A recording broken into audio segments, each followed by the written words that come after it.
So my lab studies RNA regulation and muscle development. So what does that mean? So RNA actually comes between DNA, so your genes are stored in the DNA, and those genes have to be turned into proteins that build your cells. And in between there's a blueprint that the cell can read to actually tell it which proteins to make. And that's the stuff actually that my lab studies. The reason we study this is that process of the blueprints that are made and turned into proteins, that's actually what's messed up in a lot of different muscle diseases. So for example, different types of heart disease, or in patients with myotonic dystrophy.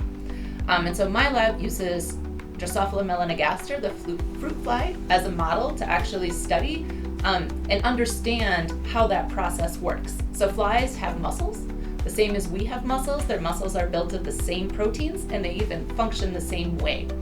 And so we can understand how our own bodies work, our own muscles work, by actually investigating that in a fruit fly.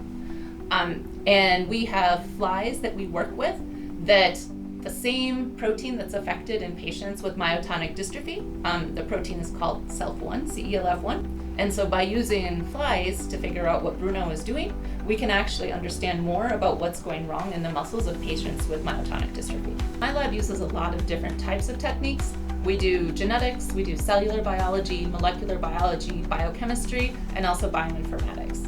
And so we dissect tissues from flies, and we can either look at them under a confocal microscope and do immunohistochemistry. We can also use those tissues to run biochemistry experiments, or even to look at all of the different genes, the transcripts that are being expressed in a muscle cell, and then do bioinformatics to analyze the data. We also do different types of biochemistry techniques depending on what exact questions we're answering. The number one characteristic that I look for in students actually that are interested in working in my laboratory is curiosity.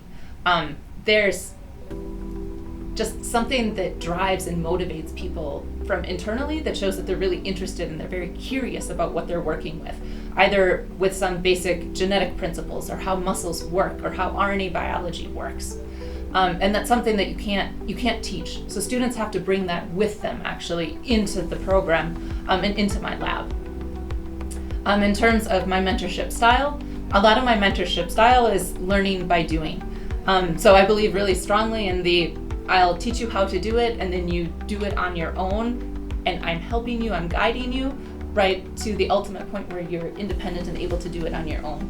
So we take projects, and the idea is to actually formulate with a question what the hypothesis is and have the student also be able to identify that, then design a set of experiments to actually test that hypothesis, then learn how to interpret those experiments, and determine, okay, do we need more experiments, or do we actually have a good enough grasp of this that we can publish or we can conclude this part of the project.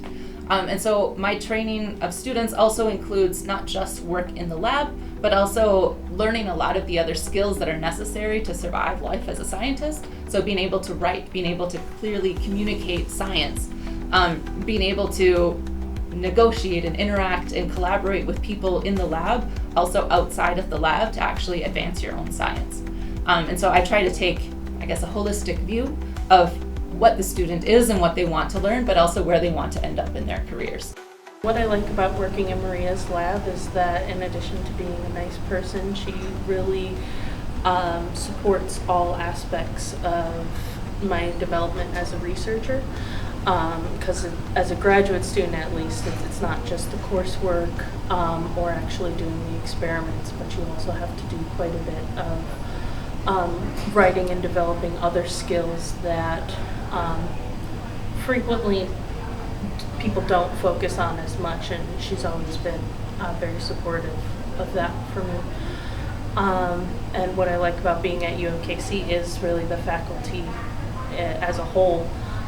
They seem really receptive to what the students have to say and what the students feel like they need in order to develop and build the skills for whatever career objectives they have,